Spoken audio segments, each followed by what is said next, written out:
Hey guys, morning. I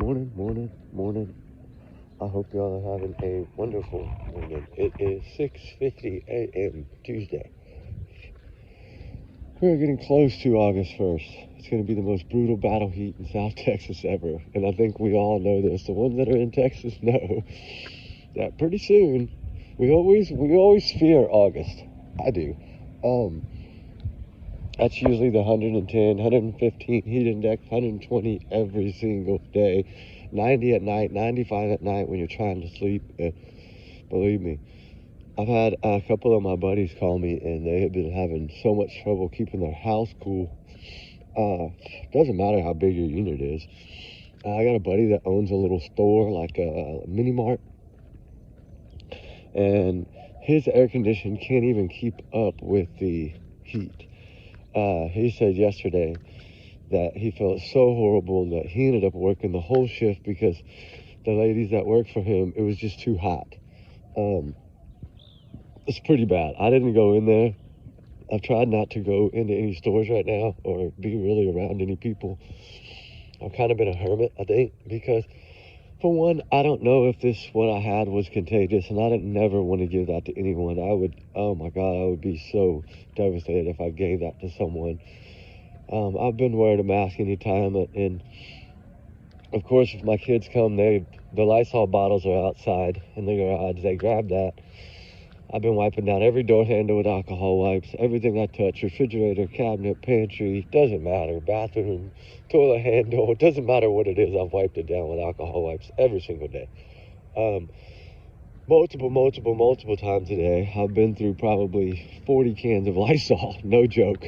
Y'all know me. I when it comes to searching, nothing gets in my way. But at home, I do keep my home very clean. It is just a habit that I formed. And I've just never been able to get over that habit, right? It is a little foggy today, though.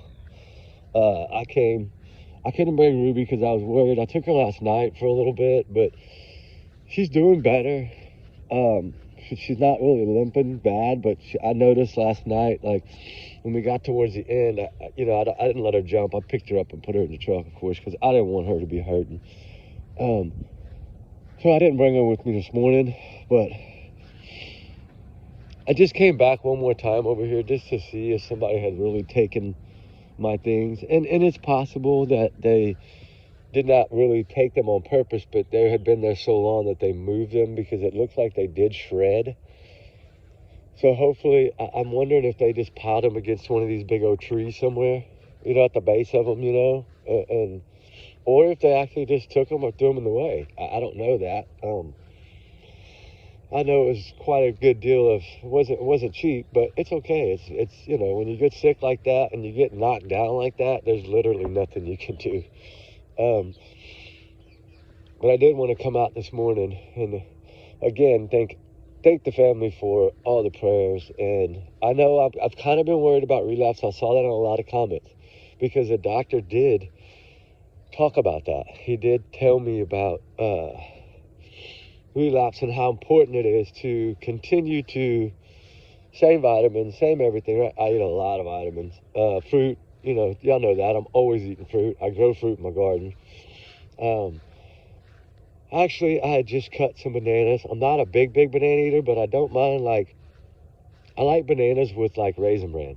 I don't know if that's funny to some people, but I don't know. My grandma used to always make it for me. She would make me Raisin Bran with a banana slice real thin, all on the top, right? And then sprinkle a little bit of sugar. I'm sure y'all are all smiling right now knowing that y'all have done that for your grandbabies or for your children, like I have done for mine. Right? Same as peanut butter and jelly. That's all we put in our belly, right? Everybody knows that song. My grandma used to make peanut butter and jelly with banana slices on them. So I've always eaten a lot of bananas and apples, strawberries, mango, stuff like that. Of course, everybody eats watermelon with a little bit of powdered sugar. I don't know if you ever tried it that way, but that's how my grandma used to do it. She would give us a quarter of the watermelon, right? And because we always grew them, we always had family farms. And it would be yellow one time. It might be red. It might be real bright pink. different watermelons, different flavors, and she would always put a little bitty hint with that little thing you push, and it would like make the powdered sugar real thin. I don't know, I can't remember what the name of it's called. It's like a shifter or something. And with that said, she would do that, right? Hold on. I'm completely, I was trying to figure out how to sit this phone in this tree, because, I am pretty weak still, and I was just going to chat with y'all, but I'll chat and walk, it's fine. I've had my breakfast, right? I had breakfast at 5 o'clock this morning. I made myself a pretty good breakfast, and I think, as long as I continue to keep food down, continue to exercise smallly, like small walks, I think I'll get back to there in a few days. I hope. It's just the heat. It's worrying about the heat. I've tried to stay out of the heat, the direct heat, like the really daytime heat, like, here, 10 in the morning to about 5 in the evening, it is brutal. And then after that, it kind of just lets up. But I talked to a gentleman the other day about this property that we search a lot, because there's still a lot of stuff out here to look for. There's still buried cars somewhere out here. And they've never found that either. But they don't run any kind of like ground penetrating. I looked at one of those things, the mini ones, the handheld ground penetrating radars. My buddy has one, the small ones. Looks like a small little, y'all remember those Kirby vacuum cleaners? That everybody bought one back in the day. It was like the highest vacuum, most expensive vacuum you ever bought in your life. And it would be like, it was maroon, and it would follow you around like a little bullet, and you had that long hose that was kind of stretchy and white, and the little head on the end of it. And everybody had that Kirby vacuum. I remember that when I was growing up. Those Kirby people would come to your house, and they would do that big presentation and show you how that thing worked, and everybody would buy it pretty much, And I remember, and I still have the one that my grandma had, and that dang thing still runs, right? But that's kind of, what I was talking about. But anyway, enough about the rambling about the olden days, which is fun to talk about sometimes. But I really haven't talked a lot about it until I got sick, to be honest. And I'm telling y'all guys, when I say that I thought I was at the end, I honestly thought I was at the end. The doctors, they just couldn't figure anything out. You get to a point where it's like, okay, God, what's wrong with me? What did I get? And I knew it had to be something probably from that water and searching in that stagnant water, because I noticed that people were getting sick. And by the time I noticed that, right, that's when I stopped. I was like, okay, after this, I'm not going. I noticed that cut on my calf, of like at the bottom of my calf above my high ankle. I was like, okay, I've been wading in that water with a cut on my leg. And I cut it on a piece of camper tin that I didn't see in the water. And I realized right then and there, okay, I'm done. I got to get home. I got to stay away from this. I need to clean everything up, wash everything down, and try to get all this water stuff off of me. Because one of the guys that was there was actually in the medical field, and he was like, dude, you need to stay out of that water. And I'm like, when you're searching for people, what are you supposed to do? He said, yeah, man, but you really need to stay out of that water in the heat, because it just stagnates so fast. And he says, man, you don't realize, he said, you know about the salt water, right? And I was like, yeah, I know. My brother had that.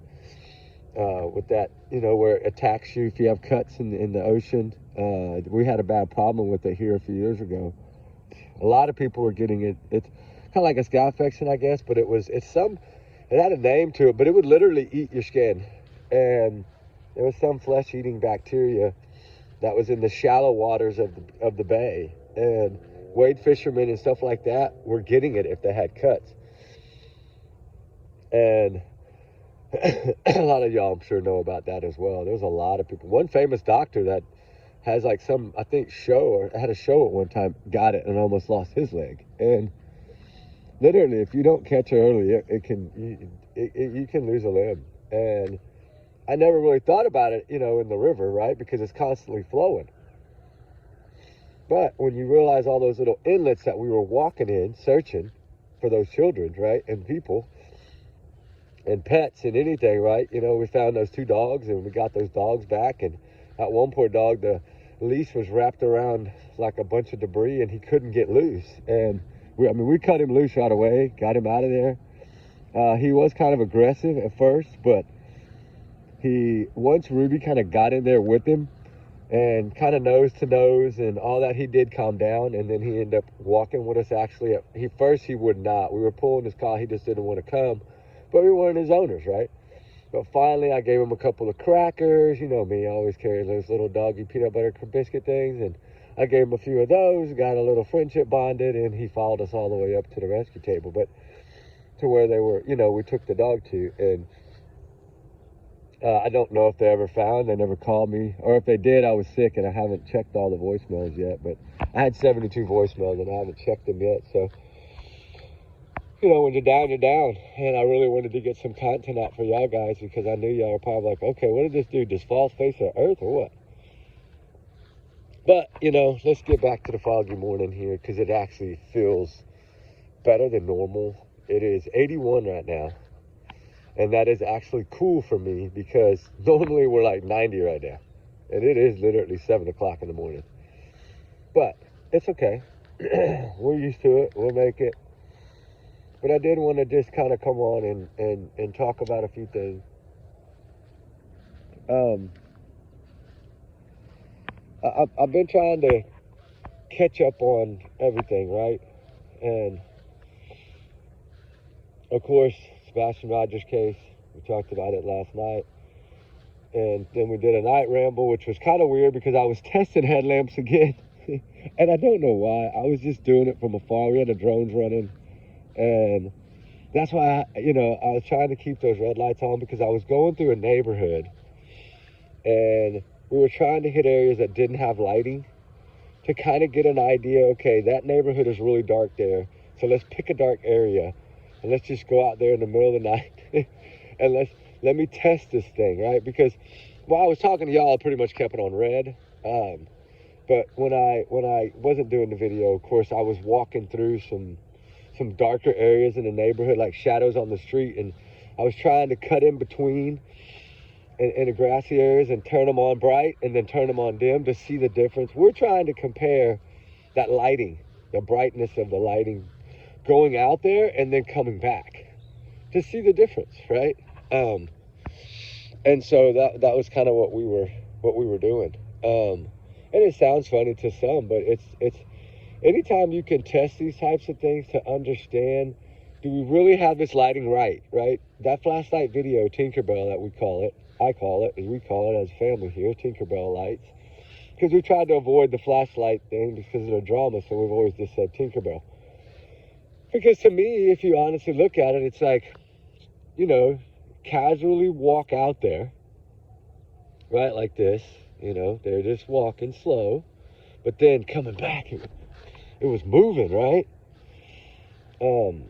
So we tried to figure out, okay, if I'm going to go and run and jump a ditch, right, which I did, we found a similar area. Y'all know that area where we went that time we were searching that long gully? And it was real foggy and brutal, and Ruby was running down the middle of that thick, wet grass, and we found a few things that day. I don't remember what all they were, but we did find a few things that we were looking for, and actually on video, just old videos though, but we utilized that ditch, and I didn't have energy to jump it, so I made one of the buddies jump it, right? Because I was like, man, if I try to jump that ditch, I'm going to end up right in the middle, and I'm going to be back in some stagnant green water, and I'm going to start all over again. So I'm not jumping that ditch. And he's like, well, I got my waders. I'll put my waders on, and then I'll jump it. So if I get wet at all, I can just wash it off. I was like, good idea, right? So we did that. We did the testing on that stuff last night over and over and over again, probably till about 1:30 this morning, guys. And I probably should have been resting more, but we are still trying to figure out the exact. We were trying to make a video. Let me just be honest with you. We were trying to make a video to basically look exactly like that video. Okay? So we can understand more. We are trying to do what because you remember we went up there and tested those little squeezy lights, like 5 or 11, I think it was 11 different, 5 or 6 maybe, I can't remember, different little keychain flashlights. We were testing them in the area of the profits when we were droning that night in the middle of the night. And I did get permission from those two neighbors to go through that common area. And so that's why, you know, those pictures where you see the green heart, because the little keychain flashlight was not bright enough to pick it up. It was like a little sliver. I'm thinking, okay, this camera is way over there. It is not picking up this little keychain flashlight at all back here by this tree. So that evergreen tree, which I've always said holds the truth. It's, and y'all understand when you see this. I'll probably show it to you tonight, the little dummy video we made to kind of compare to the other video. And I think we've got it down. I mean, we've probably done it 100 times, but it's okay. We got it down to where it looks similar to that, but we did it with different lights. That's why I was wearing the headlamp again last night. We did it on bright, we did it on medium, bright, we did brightest, bright, and then it was like medium bright, medium, whatever. There's like 5 settings, right? So we went through all 5 settings and tested it each time, right? And the only time we really had any problems was when we turned it down to dim to go out there, like to make that walk, like we looked like we were walking from that backyard too, right? Even though we weren't there, we were doing it in a different place. That was what made the difference for us. Was we got really close. I'm gonna say that we got really close. And really it kind of turned out how we thought. The dimmer the setting looks like what setting the headlamp would have been on coming back, okay? Because the brighter, no, you'd have seen it a lot brighter. I mean, and I think everybody knows that common sense wise. So what I would like to know, because this is of course my opinion, right? And these are just my opinions and my thoughts. I would like to ask Katie, do you have a 3 light headlamp or a 5 light headlamp? That's what I would like to know. And I know Katie's not gonna answer that, but I'm just saying, you know, if Katie Propo would answer me, what type of headlamps do y'all have? I know y'all live in the boonies. I know y'all are military. I know y'all have headlamps. I'm not dumb. I know y'all like to camp. I know y'all have them. I'm completely not stupid. So, do you have the 3 or the 5, right?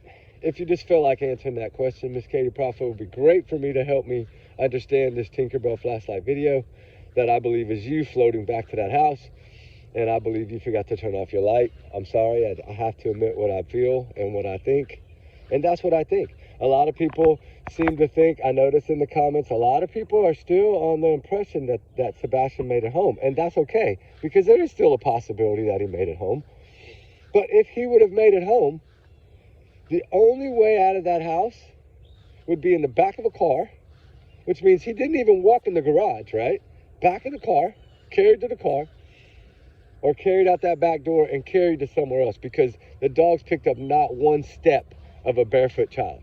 So we know now that he did not go out the front door nor the back door on his own if he was at that home and left.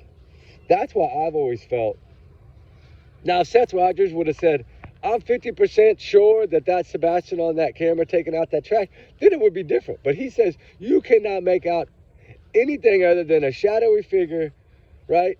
He could not tell if that was his son, okay? So there's no proof. There's zero proof that this child was home. Zero. Because what did Katie say? Sebastian took out the trash at 8 o'clock, okay? That's the thing. But you know, then again, how would she know the exact time? It's supposed to be in a panic mode. Remember, she panicked in a minute. And everything went crazy. She started panicking. In 1 minute flat, she did everything in a panic. Jumped in the car, took off. Okay.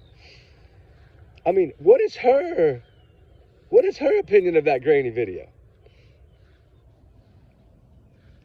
Right? Like, I wish they would show us the flashlight video. I really do. I mean, the trash video. So at least we would have a better understanding. Because there is ways that certain people can lighten things with different technology nowadays. Sometimes it's the simple technology can make a difference.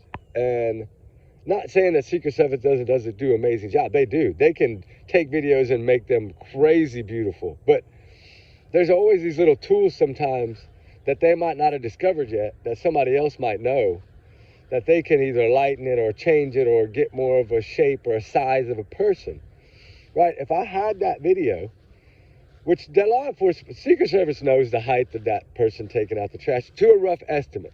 I'm sure they did all that. You know, most of them, they do. That's what the guy in California does that I sent it to. He breaks it down, basically uses lines, arrows, like a graph chart to try to determine the layout of the ground. That's why I had to film that ground with a drone during the daytime so he could enter that in to get the lay of that land, right? Then you take those lights and you place them there, right? I saw how he did some of it. It was pretty cool because I did see his introduction. And believe me, it's not cheap, but he did an amazing job. And then he takes the light sources and puts them there like stick people, right? They look like little stick people. And they have their height, a guess estimated height. And like I said, neither target was 6 foot.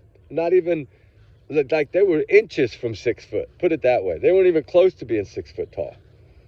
So that means that the two people in that flashlight video were less than 6 feet tall, according to sources, right? Like my sources.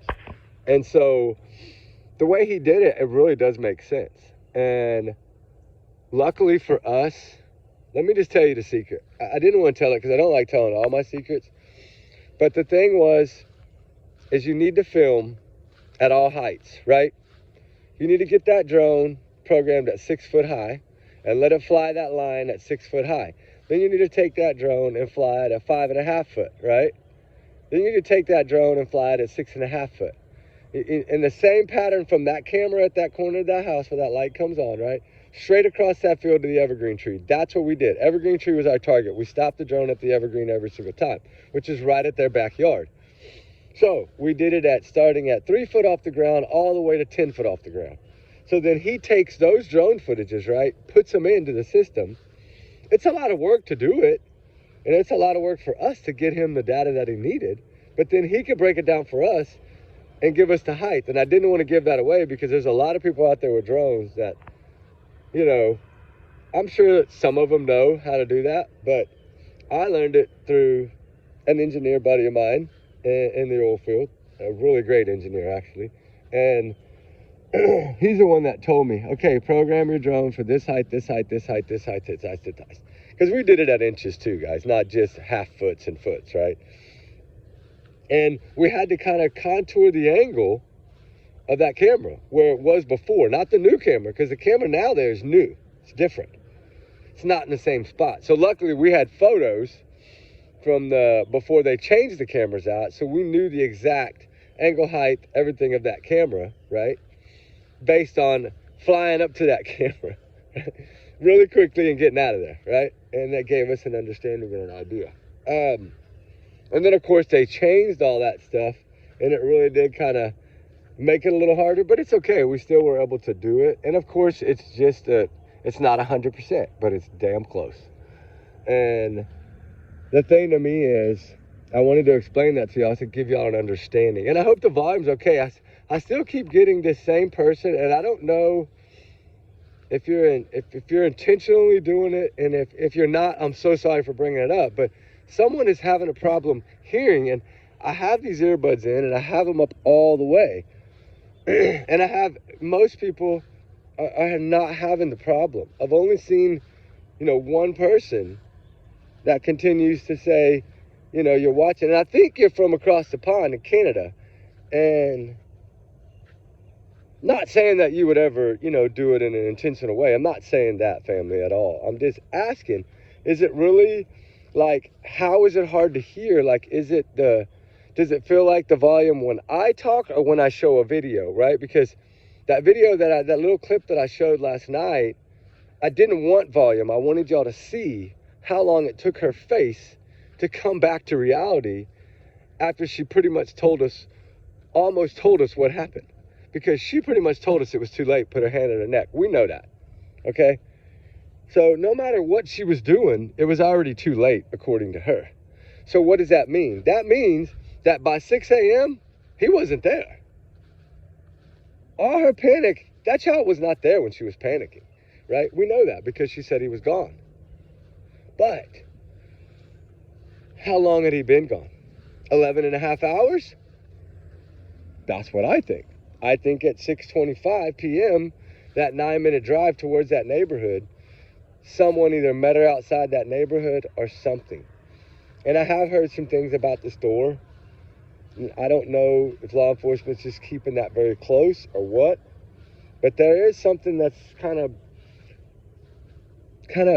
breaking, and I don't know if it's actually out on the social media world yet or not, but a talk of possibly, we've heard about Kathy's car maybe being at that store at 5-something in the morning, but there's no video, I don't think, confirmation. Well, if there is, law enforcement has it, and that's the second clip. I don't know. Some have said yes, the second clip is her car at that store. And then some have even told me, some of the locals have even told me that no, a different family member's vehicle was seen at that store around 6:30 p.m. on the 25th. Okay, so if that were to be true, then that means that she could have swapped him right there by the house after the Texas Roadhouse, which would explain why there was no scent of this child anywhere. Right? The only scent they got of Sebastian was in that house. They got nothing out the front door, nothing out the back door, nothing anywhere around that entire neighborhood. So, now if it would have been 1 or 2 dogs, I would say it's possible that but with the amount of dogs, up to 17 or 18 dogs in total, and then a couple of more dogs later on, right? When we were there last time, we saw someone with dogs right there, literally at that construction site area. And I know that it's kind of late now, but I think they were cadaver dogs, because remember how the PI kind of was pushing towards, he could have gotten covered up at that construction site. Well, if that was the case, they would have found him right away, right early on, because they canvassed that entire construction site. And there was no scent of this child. So I don't believe that this child was ever out there walking around. Because, look at Jack and Lily. The dog picked up their trail to the bus stop that they used a lot. So if Sebastian would have gone walking through there and wandering through those areas, on a weekend and just kind of on a Saturday or a Sunday, just, walking down there to the retention pond or something like they tried to, there would have been a trail. And there wasn't. It kind of goes with the lockdown of everything this child had, his phone, his switch, everything he had was completely locked down. They controlled every person he talked to. They controlled his life. And it's because CPS. They didn't want him to ever slip and tell someone anything. That's why they controlled him. That's the only reason they controlled him. I mean, I think they controlled what he ate, when he ate, how he ate, what he drank, when he drank, how he drank. I think they controlled his entire life, guys. Do I know that for certain? No, but if you look at what they say, on social media is, well, we had everything locked down so tight that you couldn't even fit a Band-Aid on it. So to me, that's telling us something else. If they controlled everything, then they know everybody he communicated with, which we know law enforcement knows. They took his phone. And law enforcement, if we listen to them in the beginning, they even made the comment that they don't know how this child got out of that home. Well, what if he was never in the home? Right? Have you thought of that? Don't think law enforcement don't think that. Don't think law enforcement, the flyers and the changing of the dates, right? At first, the 26th, they said, they believed Katie that he went missing on the 26th. But if you look at it now, it's the 25th, guys. That means before midnight. So that 3 a.m. video, to me, when he says it has no relevance, but he won't tell us what it is and tell us what the lights are because of the investigation, that's just saying, hey, we pretty much think that might have been a decoy and that this child was gone before midnight. Okay? So if that's the case, somebody I think dropped their purse on the road. That's so sad if that's what that is. You know how people sometimes put them on their cars and drive off? I don't know, it might not be a purse, it might be trash, but I'm always wanting to make sure that I check things out. What in God's name is that? Nope, never mind, it's a trash bag with a gold, oh, it's an ice cream lid in a trash bag. full of fire ants. It looked like a black little purse, you know, like a small little, you know, like a little woman's purse. And, you know, I found that before where people, you know, sit it on your hood and you drive off right on the driveway in the morning if you're in a hurry. And, you know, it drops. And you know, I'm always one to pick it up and turn that in right away. I found a wallet one time and it ended up being a retired state trooper's wallet. And he gave me $100. He said, man, I said, hey, dude, I found your wallet, you know, found your wallet. And he had a little card in there with his phone number and everything on it. So I called the number, told him I found his wallet, and it was in a neighborhood. And he said, man, I thrown it on the hood of my car. I was checking the mail, trying to get everything done and get out of there, and I drove off with it on the hood, and I guess it blew off and landed on the street. And I said, yes, sir. And I said, and it has a little cash in it. And he's like, still? I'm like, yeah, I think it had like $22 in it or something. And he's like, wow, man, that's so amazing. Most people would have just take the cash and throw in the wallet. I'm like, no, man, I don't play that way. Like, this is somebody's wallet. It's not about the money in the wallet. It's about the IDs, the credit cards, the having to cancel all that stuff and get all new. And that's not fun. I've had to do it. And believe me, it ain't fun. This is so foggy right here, guys. I want to show y'all this, kind of. But if I do, y'all going to know exactly where I'm at. That's why I'm scared to show you. We will do it later. You know me, I'm always full of surprises. But we will see. We got a sign here with a dog on it. What does it say? 6 gig internet. This is like, you can tell like this has been through a flood, right? It's full of grass, full of nastiness. I shouldn't even be touching that crap. I need to sanitize right now. And I got some of them little Bath and Body Works ones my daughters bought me, but my God, they make me smell like a woman. As soon as I clean my hands with those things, it's like tutti frutti smell everywhere. It's like, I said, this is some tutti frutti foo-foo juice. I'm like, no, it's sanitizer, Dad. It's just Bath and Body Works. I'm like, oh, okay. So, of course, you know, they brought me a bunch of those little bottles of that stuff. It's like cute little bottles, though. They're like perfect for your pocket, your backpack, Dad. Just carry this, please. I'm like, well, I carried a big bottle. Yeah, you carried a big old pump, but you carry these are so much easier. But they have like little things in them, little colored little beads. And one was island, ocean, something, and then one was, I can't even, magnolia, cherry blossom or something. God, that thing is so strong. It smells like a woman. I was like, all right, I'm just going to lather up in this woman juice and walk around. Everybody's going to be like, what's wrong with this dude? He smells like a girl. But it's okay. If it cleans you and it keeps you clean, do it, right? But anyway, back to what I'm trying to say. The thing is trying to figure out, and I know everybody's not always going to be on the same page. Right? We're not always going to agree. But you know what? There's no bickering. That's what I love about our little family. Because it's always about being nice to everyone, getting along with everyone, right? Treating each other with respect in the comment. Remembering that opinions are opinions. Everybody has one, right? It's like a butt cheek. Everyone has one, right? It's an opinion.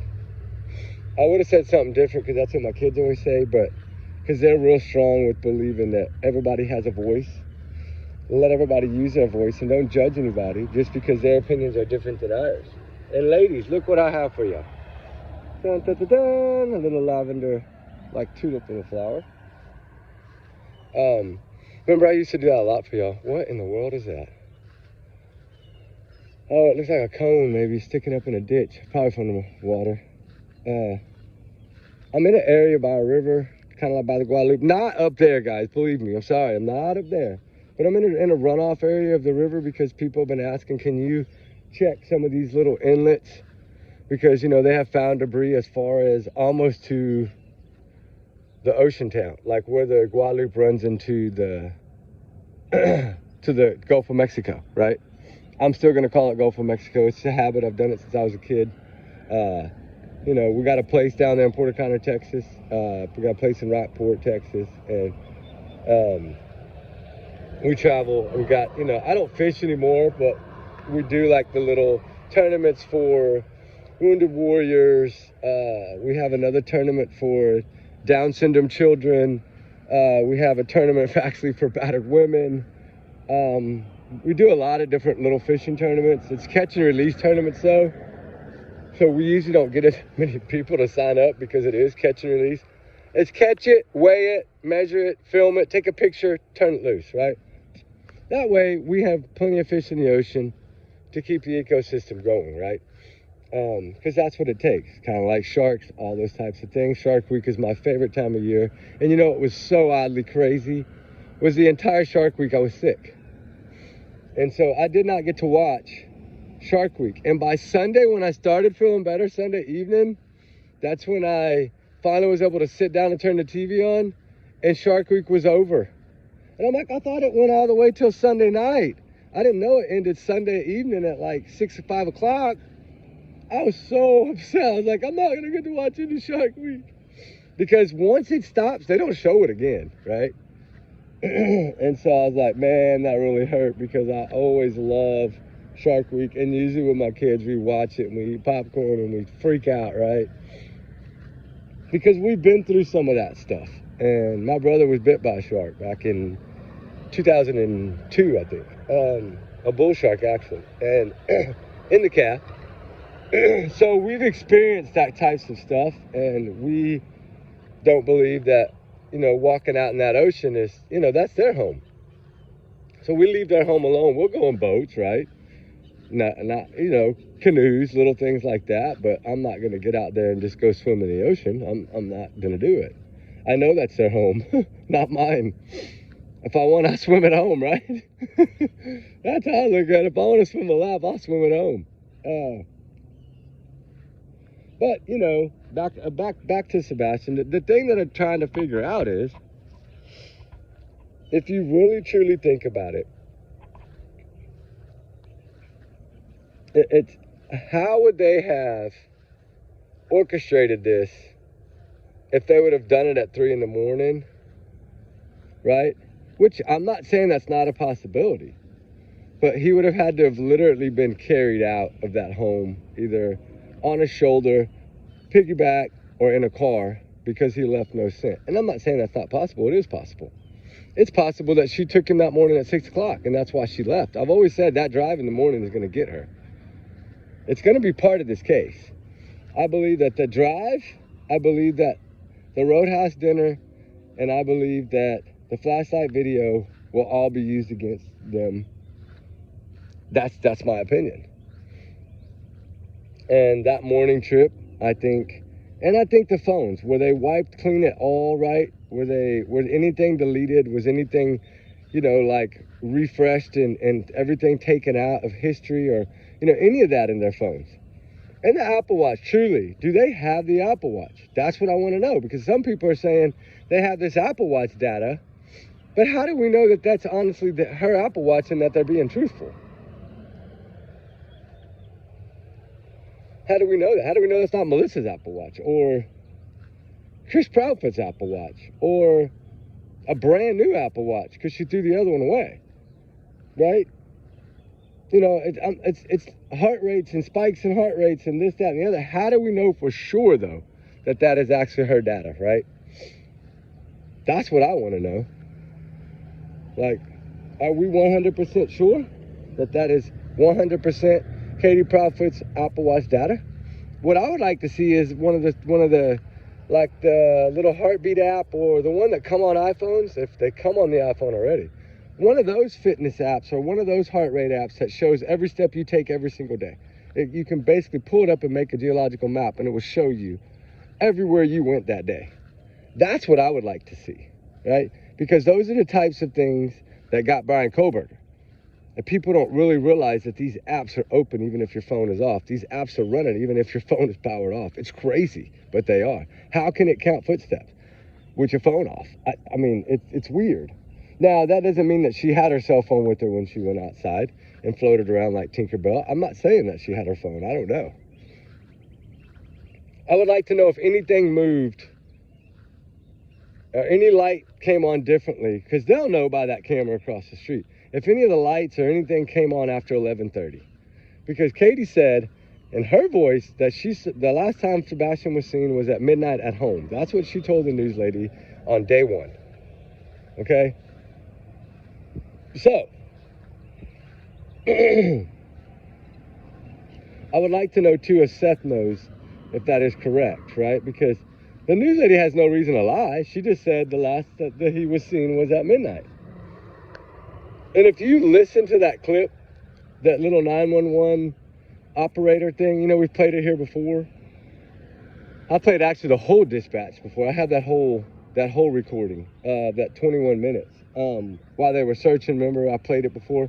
But I'm talking about the one where she says, Stafford Court, that when they woke up, he was not in bed. Go back and listen. I'll play it again later. I don't have that phone right now. But that little recording, the 911 lady says, they said when they went to wake him up, he was not in his bed. And I think because maybe they were on three-way.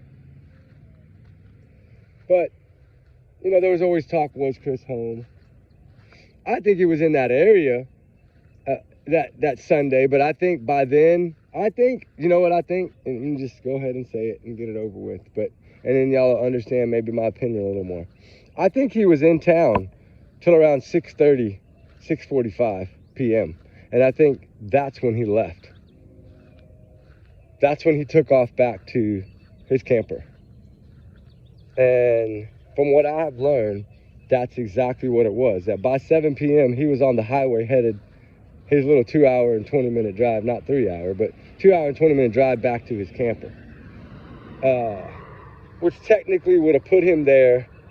If he'd have left at 7, just say it took him 2 hours and 40 minutes, right? Maybe traffic was a little different. What does that put him at? 9:40, around 9:43, 9:46, right? Okay, what happened at that time? The phone call. They got on the phone around 9:43 to 9:46, right? That would have put him arriving right there. Like, he called her immediately when he got back to his camper. That's what I think. That's exactly what I feel. Because if you think about it, with the truck Wi-Fi's and these other things that are going on, if he was there until around 7 or 6:45, right? 6:45, you know, give or take, if he left town by 7:15, whatever, you're looking at 2.5 hours, a little more.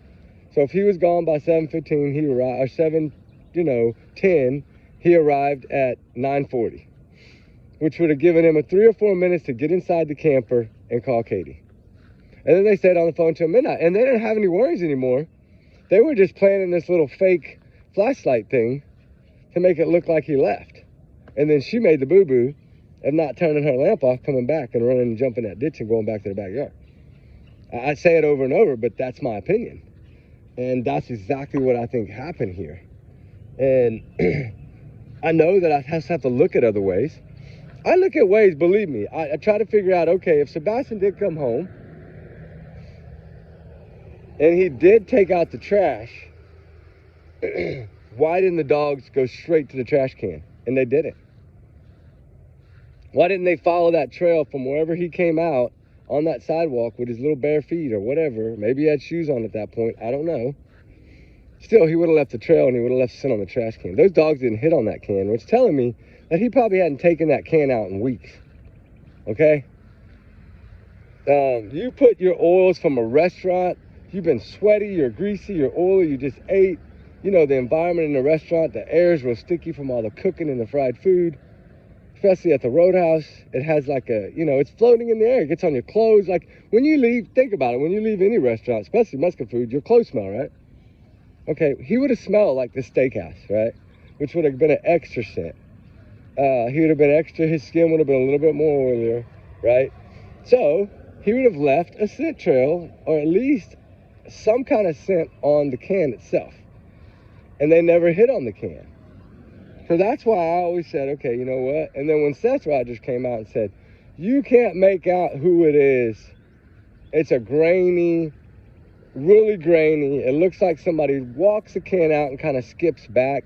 The skip came in later. That was never told in the beginning. It was just like, you can't make out who it is. There's no possible way to make out who it is. Okay, well, we know that Katie and Sebastian are about the same size. We know she was wearing all black, right? But if you remember, he was wearing a short sleeve shirt, right? So that's the difference in that video to me. I've never talked about it because I've been saving it, but Katie had on the long sleeve black with the little hood, right? Go back and look at the Roadhouse footage. You can see the little hoodie. It's a thin one of those thin little women ones, but it's still a hoodie. So to me, she had on long sleeve, not Sebastian. So that trash can, if he would have had a t-shirt on, you would have seen in the graininess, most likely you would have been able to make out that those sleeves on that shirt. Remember how baggy his little sleeves were? Look when he's walking out that restaurant. Look when he's going to the bathroom in the restaurant. Those sleeves on that shirt were kind of baggy and blowing a little bit and moving. I think they would have been able to determine that in that video, right? That's what I was told by one of the locals there that are actually in the law enforcement. Not within the sheriff's office, but in another form of law enforcement. That he believed that whoever took the trash out was in a long sleeve. Well, okay, we know Sebastian was in short sleeve. So that's another reason why I say that, guys. Maybe that'll give y'all a better understanding of why I've always felt like Katie took out the trash. I've even gone as far as maybe Kathy was sitting there. That is a possibility too. But that wouldn't explain some of the other things. So I'm going with what I feel and what I've kind of gathered along the way. That Sebastian Rogers didn't get out of that home on his own. I think we all can say that confidently. Of course, it's all our own opinions, and it's our own thoughts, and it's our own free speech, and it's, of course, it's allegedly, but that's still our thoughts. A lot of us had that same thought. So with that said, keep the prayers up for this young man, for all these cases, and let's continue to keep pounding. I'm back, guys. We are back. Oh my God, what in the world? See what washes up, guys? This is laying on a road for somebody to run over. That is a rusted saw blade. Oh my gosh, now I got to throw it in the trash. That is truly scary. People would just put that like that for a kid or a dog or something, right? Ruby, if I had Ruby with me, she could have cut her foot on that. That's the kind of things I always look for to make sure you're careful. See, I see how careful I am now. But anyway, now that I got to throw this away and sanitize with some of that foo-foo juice again. That stuff smells so strong. But it's okay. I still need to go take a shower because I usually take my showers in the morning after my little exercise route. Because we were out late last night, probably like 2:30 in the morning before I even got home. So it was pretty rough. But anyway, I just, like I said, everyone is innocent until proven guilty in a court of law. We know that. Trigger warnings times 500 million. My big alleged bubble here is always here to protect us. And as our little family here, we just keep our opinions rolling. Keep on flowing, guys. Keep digging. Keep coming up with something. I want to start seeing comments that show what your opinions are, even if it's little bitty pieces of your opinion. Okay, do y'all think that Sebastian made it home, right? I know a lot of y'all feel like I do, that he didn't. But there's a lot of you that probably feel like he did. So, think about that and think about, do y'all think that the 6 a.m. was when maybe he was in the car? Do you think that maybe the 3 a.m. Tinkerbell lights was actually her carrying him out of that home? Right, give me some of your thoughts, please. I love y'all's thoughts and opinions. I love to see everybody's thoughts and opinions. It truly gives us an understanding. So with all that said, remember, guys, these are just my opinions and thoughts. Everyone is innocent until proven guilty. Y'all's comments, of course, are y'all's and y'all's alone, not to reflect the channel. But we do our research together. This is our big-hearted little family. So with all that being said, y'all have a wonderful morning. And we will see y'all soon. I'm going to go shower. I'm going to take my little medicines and vitamins. And we are going to probably get on another video before the sun starts beating. All right, guys. We love y'all. Have a blessed morning. Talk soon. Keep your prayers up for Sebastian Rogers. All the missing, all the runaways, they run for a reason. We have to continue to pray for all of them, including little Jack and Lily, even though we feel we know that. Let's continue it. All right, guys. We love y'all. Be good. Be safe. Stay strong. Stay out of the water, please. and we'll talk soon. All right, guys. And remember, like I said, this is educational. All right, guys. We got 9, 8, 7 seconds to 50 minutes. Wow, what a video. I did not know it was going to go that long this morning. But y'all went on my walk. I usually go an hour or so. We're good. All right, guys. We love y'all. Bye.